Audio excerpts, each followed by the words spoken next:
Okay, so I recently just got Bacopa and I'm loving it. So Bacopa or moneywort is a great beginner plant. Hey everyone, welcome back to another video. Today I'm going to be giving you a full propagation and care guide for the moneywort or the Bacopa. So I recently just revisited it and I'm loving it and I'm having success with it. So I'll tell you my secrets to how I'm achieving such luscious green leaves. So make sure you stick around to the end so you don't miss out on any important info, but also consider subscribing so I do weekly aquarium videos just like this. With that all aside, let's get straight into the video. Alright, so there's two main different types of Bacopa. You got your land Bacopa and you got the Aquarium Bacopa. We're talking about the Aquarium Bacopa, of course. There are a bunch of different types of Bacopa you can get out there. I thought you might find really cool is the Bacopa australis, which is found in Australia, but the thing is, you may think it originates from Australia, but it actually originates from Brazil. The main types of Bacopa, though, originate from the US and all over there, basically. In the natural habitat, the Bacopa does come from more like swampy sort of areas, and they'll make dense carpets overgrowing on top of all the other native plants, so this can become quite an invasive aquatic plant. So I recommend you try to keep it away from any of your local waterways, just in case it does get in there and take over, which you don't want to happen. Alright, so there's two different ways you'll probably buy Bacopa from your local fish store. One is going to be in a tissue culture, which is basically a little container where they grow it out of water, or you'll get it as a bunch. So when you get it as a tissue culture, you basically just break it apart into small bits, and then you just plant it throughout the aquarium. Whatever look you're going for, it's up to you. When you get a bunch from your local fish store, what I did was simply just take them out one by one, separate them and plant them separately,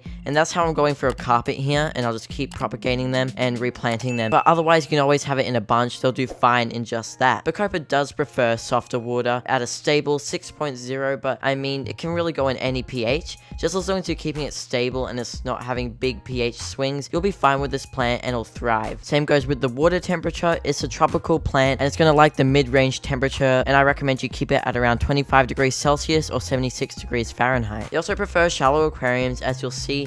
Once the Bacopa does grow taller than your aquarium, it'll grow out of water and that'll look really cool. Unless you're not going for that look, that's fine too. You are able to achieve healthy growth out of your Bacopa with low lighting conditions, but if you're not on a budget, I recommend you try go as high of lighting as you can. Also, no CO2 is required. Now, to propagate this plant, all you gotta do is choose where you want to trim it from, and you trim it from there, and then you get that clipping and you replant it. As simple as that. A little tip when you are doing this is to wait until there's roots coming out halfway up the stem, and then you cut it right beneath those roots so that then that new piece of Bacopa will be able to cling into the substrate and start growing almost immediately. Okay, so here's my number one secret for successfully growing this plant. Simply go to your local fish store and buy some liquid fertilizers. This is also known as liquid CO2, so instead of getting this pressurized thousands of dollar system of CO2, you can simply just get this liquid for $10 and chuck in the aquarium and get great growth out of your Bacopa. Now, I use Seek and Flourish, and lots of people hate that product because it is quite expensive, but I mean, it's working for me. But you can go with any other liquid fertilizer, try out different samples and see which one you like the most, but your Bacopa will really appreciate it and it'll quick start that growth 10 times, and you're going to get some really nice green luscious leaves out of your Bacopa. Well, there you have the care and propagation guide